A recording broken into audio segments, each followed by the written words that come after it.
찬반 논란이 일었던 5번째 국제학교 설립이 결국 무산됐습니다. 이성문 교육감은 학사 운영 계획과 재정 조달 계획이 불투명하다며 불승인 결정을 내렸습니다. 밤 시간 공항 승객을 태우는 택시에게 쿠폰을 제공해온 제주도가 승객에게 할증 요금을 적용하도록 정책을 변경해 논란이 일고 있습니다. 렌터카 총량제 시행이 법원 결정으로 차질을 빚게 됐습니다.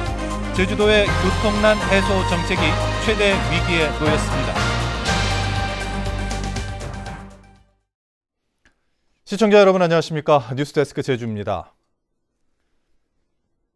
찬반 논란이 빚어졌던 5번째 국제학교 설립이 결국 무산됐습니다.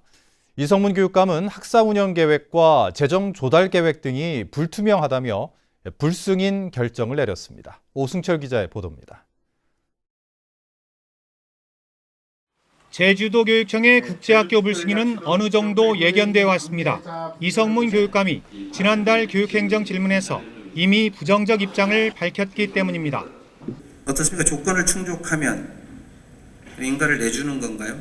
종합 부분적인 조건도 있고 제주도 전체적인 상황 판단도 있어야 될 건데 현재 단계에서는 쉽지 않은 결정은 싱가포르 학교법인과 계약을 맺은 ACS 제주가 영어 교육 도시에 1,100명 정원의 국제학교를 짓겠다며 설립 계획 신청서를 낸 건 지난해 말.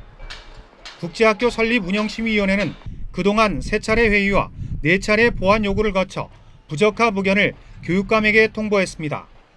8개 평가 항목 가운데 2개만 적합했고 학사 운영과 학생 모집 계획, 설립 경비 조달 계획 등 6개 항목이 기준에 미달됐다고 평가했습니다.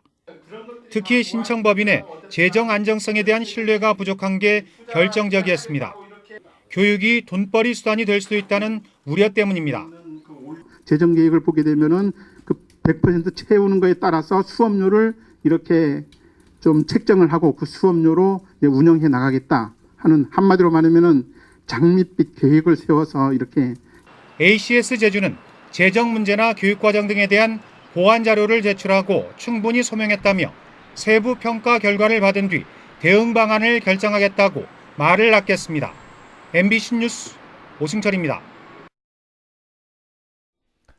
고 허창욱 제주도의회 부의장 연결식이 오늘 오전 제주도의회장으로 엄수됐습니다.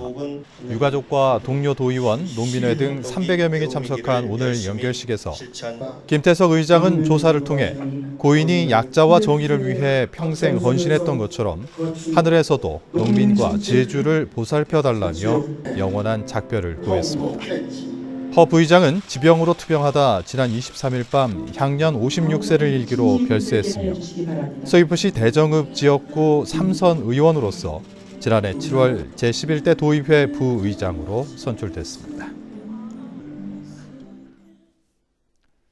제주 해군기지 건설 과정에서 불거진 인권 침해 논란에 대해 경찰청 인권침해조사위원회가 무리한 진압을 인정한 것으로 알려졌습니다.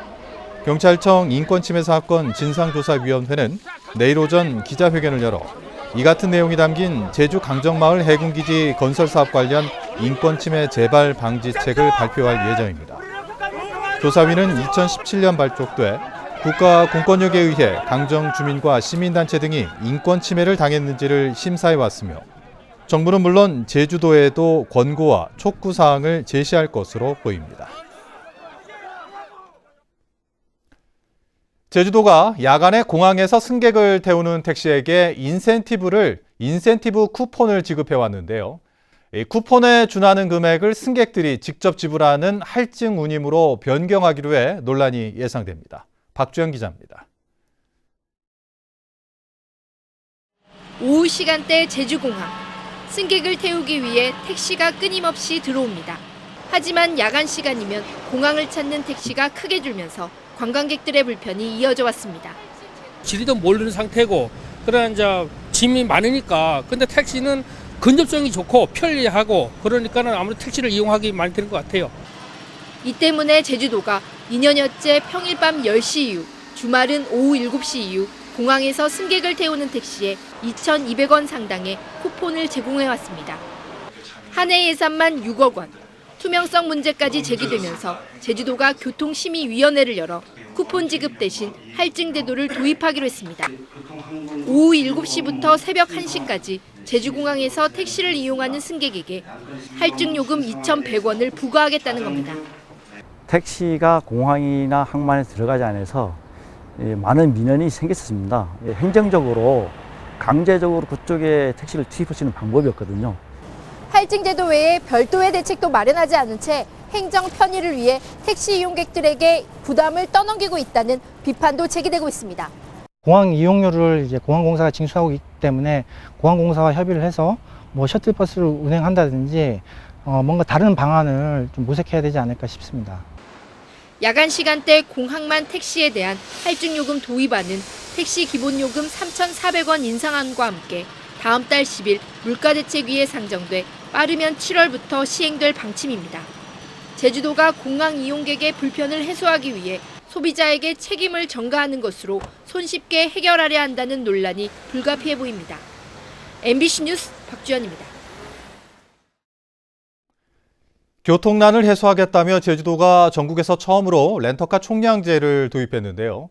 자율감차에 참여하지 않은 업체에 운행 제한이라는 초강수를 뒀지만 법원이 업체들의 손을 들어주면서 렌터카 총량제 시행에 제동이 걸렸습니다. 김찬영 기자입니다. 제주도가 추산한 도내 적정 렌터카 수는 2만 5천 대, 지금보다 6천 대 이상 줄여야 합니다.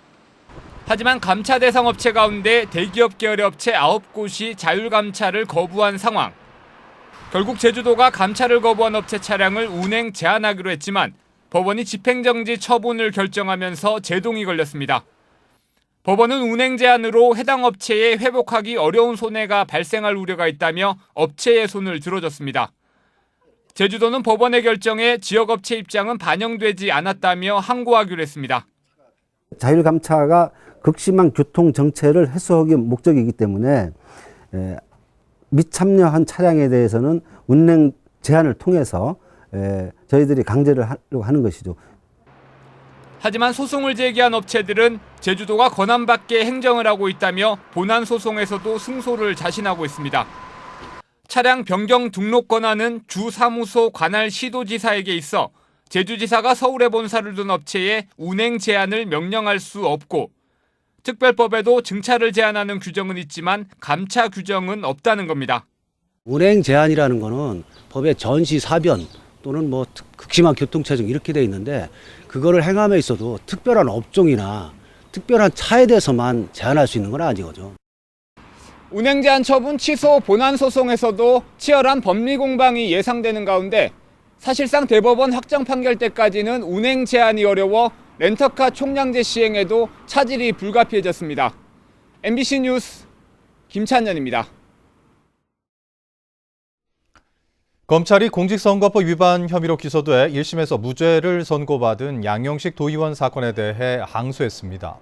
양 의원은 6.13 지방선거를 열흘 가까이 앞둔 시점에서 가짜 여론조사 결과를 지인에게 알려 재판에 넘겨졌는데 재판부는 단순히 판세가 유리하다는 것을 자랑하기 위한 것으로 보인다며 무죄를 판결했습니다. 하지만 검찰은 양 의원이 여론조사라는 단어를 언급하고 구체적 수치를 제시한 점에 비춰 공직선거법상 왜곡된 여론조사 결과 공표에 해당한다며 항소 이유를 밝혔습니다. 제주지방경찰청은 음란물 사이트 오빠넷을 운영한 혐의 등으로 35살 고모 씨를 국제 공조로 붙잡아 구속했습니다. 경찰에 따르면 고 씨는 2017년부터 2년 동안 필리핀과 일본에 사무실을 차리고 불법 음란물 2만 5천여 개를 유포하고 음란 사이트에서 도박 사이트를 광고해 수수료 1억 7천여만 원을 챙긴 혐의입니다. 한편 경찰은 고 씨의 불법 수익금을 몰수하고 해외에 있는 공범도 추적하고 있습니다. 제주지방법원 형사 1단독 최성문 판사는 SNS를 통해 향정신성 의약품을 구매한 혐의로 기소된 40살 노모 씨에게 벌금 200만 원을 선고했습니다. 노 씨는 지난해 3월 자신의 집에서 휴대전화에 설치된 메신저 프로그램을 이용해 마약류 판매책에게 향정신성 의약품인 조피클론 12정을 주문하고 택배로 배송받은 혐의로 재판에 넘겨졌습니다. 제주가 드론 규제 샌드박스 지역으로 지정됐습니다.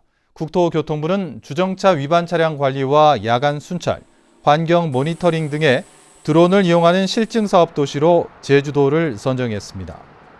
제주도는 이에 따라 국토부로부터 사업비 10억 원을 지원받아 드론 기술 실증 사업을 벌인 뒤 올레길과 영어교육도시 내 안심 서비스, 해양 환경 모니터링과 소나무 재선충병 방제 등에 활용할 계획입니다. 도민행복 일자리 박람회가 오늘 제주시 한라체육관에서 열렸습니다. 이번 박람회는 도내 제조업과 서비스업, 유통업 등 79개 업체와 청년과 장애인, 중장년 등 1000여 명의 구직자가 참여해 구인구직 상담과 면접 활동을 벌였습니다. 구직자를 대상으로 취업 특강과 취업 멘토링 등이 이루어졌고 제주도와 제주지역 경제단체협의회는 141도민 일자리 창출 협약을 체결했습니다. 제주 환경운동연합은 논평을 통해 제주도 보전지역 관리조례 개정안의 법제화를 촉구했습니다. 이들은 해당 조례 개정은 국책사업에 속수무책 강제 수용을 당해야 했던 과거를 극복하고 최소한의 도민 기본권을 찾자는 것이라며 도의회가 보전지역 관리조례 개정안 상정을 보류한 것은 도의회 본연의 권한과 책무를 저버린 것이라고 주장했습니다.